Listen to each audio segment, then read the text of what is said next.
That summer, Wes rented a furnished house north of Eureka from a recovered alcoholic named Chef. Then he called to ask me to forget what I had going and to move up there and live with him. He said he was on the wagon. I knew about that wagon. But he wouldn't take no for an answer. He called again and said, "Edna, you can see the ocean from the front window. You can smell the salt in the air." I listened to him talk. He didn't slur his words. I said, "I'll think about it." And I did. A week later he called again and said, "Are you coming?" I said I was still thinking. He said, "We'll start it over." I said, "If I come up there, I want you to do something for me." "Name it," Wes said. I said, "I want you to try and be the Wes I used to know. The old Wes. The Wes I married."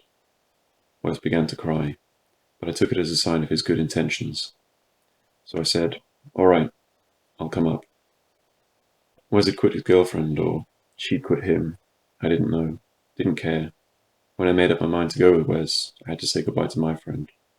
My friend said, "You're making a mistake." He said, "Don't do this to me." "What about us?" he said.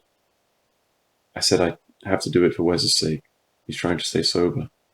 You remember what that's like. "I remember," my friend said, "but I don't want you to go." I said, "I'll go for the summer, and then I'll see. I'll come back," I said. He said, "What about me? What about my sake?" "Don't come back," he said. We drank coffee, pop, all kinds of fruit juice that summer. The whole summer, that's what we had to drink. I found myself wishing the summer wouldn't end. I knew better, but after a month of being with Wes in Chef's house, I put my wedding ring back on. I hadn't worn the ring in 2 years, not since the night Wes was drunk and threw his ring into a peach orchard. Wes had a little money, so I didn't have to work, and it turned out that Chef was letting us have the house for almost nothing. We didn't have a telephone. We paid the gas and light and shopped for specials at the Safeway. One Sunday afternoon, Wes went out to get a sprinkler and came back with something for me. He came back with a nice bunch of daisies and a straw hat. Tuesday evenings we'd go out to a movie. Other nights, Wes would go to what he called his don't drink meetings. Chef would pick him up in his car at the door and drive him home again afterwards. Some days Wes and I would go fishing for trout in one of the freshwater lagoons nearby. We'd fish off the bank and take all day to catch a few little ones. "They'll do fine," I'd say, and that night I'd fry them for supper. Sometimes I'd take off my hat and fall asleep on a blanket next to my fishing pole. The last thing I'd remember would be the clouds passing overhead towards the Central Valley. At night, Wes would take me in his arms and ask me if I was still his girl. Our kids kept their distance. Cheryl lived with some people on a farm in Oregon. She looked after a herd of goats and sold the milk. She kept bees and put up jars of honey. She had her own life, and I didn't blame her. She didn't care one way or the other about what her dad and I did, so long as we didn't get her into it. Bobby was in Washington, working in the hay. After the haying season, he planned to work within the apples. He had a girl and was saving his money. I wrote letters and signed them, "Love, always." One afternoon, Wes was in the yard, pulling up weeds, when Chef drove up in front of the house. I was working at the sink. I looked and saw Chef's big car pull in. I could see his car, the access road and the freeway, and behind the freeway, the dunes and the ocean. Clouds hung over the water. Chef got out of his car and hitched his pants. I knew there was something. Wes stopped what he was doing and stood up. He was wearing his gloves and a canvas hat. He took off the hat and wiped his face with the back of his hand. Chef walked over and put his arm around Wes's shoulders. Wes took off one of his gloves. I went to the door. I heard Chef say to Wes, God knows he was sorry, but he was going to have to ask us to leave at the end of the month. Wes pulled off his other glove.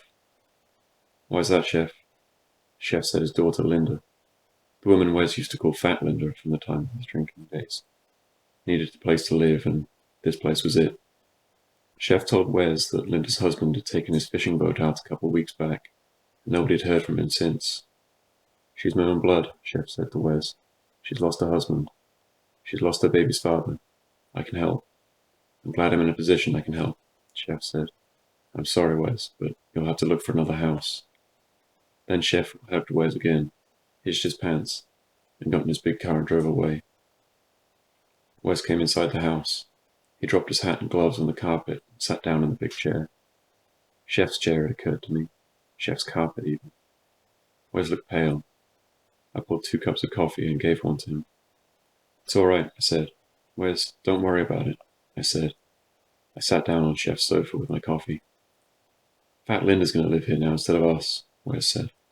He held his cup, but didn't drink from it. "Wes, don't get stirred up," I said. "No man will turn up and catch a can," Wes said. "Fat Linda's husband simply pulled out on them, and who could blame him?" Wes said. He said if it came down to that, he'd go down with his ship too, rather than live the rest of his days with Fat Linda and her kid. Then Wes put his cup down next to his gloves. "This has been a happy house up until now," he said. "We'll get another house," I said. "Not like this one," Wes said. "Wouldn't be the same anyway. This house has been good for us. This house has good memories in it. Now Fat Linda and her kid will be here," Wes said.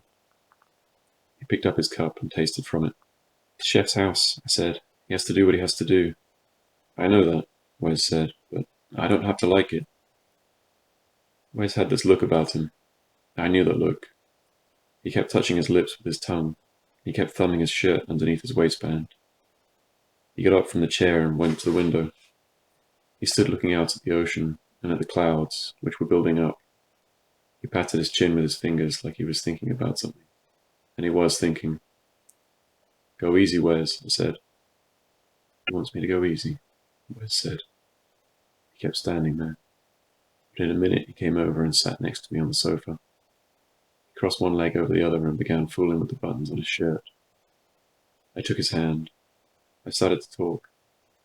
I talked about the summer, but I caught myself talking like it was something that happened in the past, maybe years back. At any rate, like something that was over. Then I started talking about the kids. Wes said he wished he could do it over again, and do it right this time. "They love you," I said. "No, they don't," he said. I said, "Someday they'll understand things." "Maybe," Wes said, "but it won't matter then." "You don't know that," I said. "I know a few things," Wes said, and looked at me. "I know I'm glad you came up here. I won't forget you did," Wes said. "I'm glad too," I said. "I'm glad you found this house," I said. Wes snorted. Then he laughed. We both laughed. "That chef," Wes said. He shook his head. "He threw us a knuckleball, son of a bitch. But I'm glad you wore your ring, and I'm glad that we had this time together," Wes said. Then I said something. I said, "Suppose, just suppose nothing had ever happened. Suppose this was the first time. Just suppose. It doesn't hurt to suppose. Say none of the other ever happened. You know what I mean? Then what?" I said. Wes fixed his eyes on me.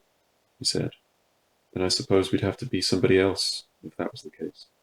Somebody we're not. I don't have that kind of supposing left in me. We were born who we are. You see what I'm saying?" I said I hadn't thrown away a good thing to come 600 miles to hear him talk like this. He said, "I'm sorry, but I can't talk like someone I'm not. I'm not somebody else. If I was somebody else, I sure as hell wouldn't be here. If I was somebody else, I wouldn't be me. But I'm who I am, don't you see?" "Wes, it's all right," I said. I brought his hand to my cheek. Then, I don't know. I remembered how he was when he was 19. The way he looked running across the field to where his dad sat on a tractor, hand over his eyes, watching Wes run towards him. We'd driven up from California. I got out there with Cheryl and Bobby and said, "There's Grandpa." But they were just babies. Wes sat next to me patting his chin, like he was trying to figure out the next thing. Wes's dad was gone and our kids were grown up. I looked at Wes, and then I looked around Chef's living room, at Chef's things, and I thought, I have to do something now, and do it quick. "Hun," I said. "Wes, listen to me." "What do you want?" he said. But that's all he said. He seemed to have made up his mind, but having made up his mind, he was in no hurry. He leaned back on the sofa and folded his hands in his lap, closed his eyes. He didn't say anything else. He didn't have to. I said his name to myself. It was an easy name to say, and I'd been used to saying it for a long time. Then I said it once more. This time I said it out loud. Wes, I said. He opened his eyes, but he didn't look at me. He just sat there where he was, looked towards the window. Fat Linda, he said. But I knew it wasn't her. She was nothing, just a name. Wes got up and pulled the drapes, and the ocean was gone, just like that. I went in to start supper. We still had some fresh fish in the icebox. There wasn't much else. We'd clean it up tonight, I thought, and that would be the end of it.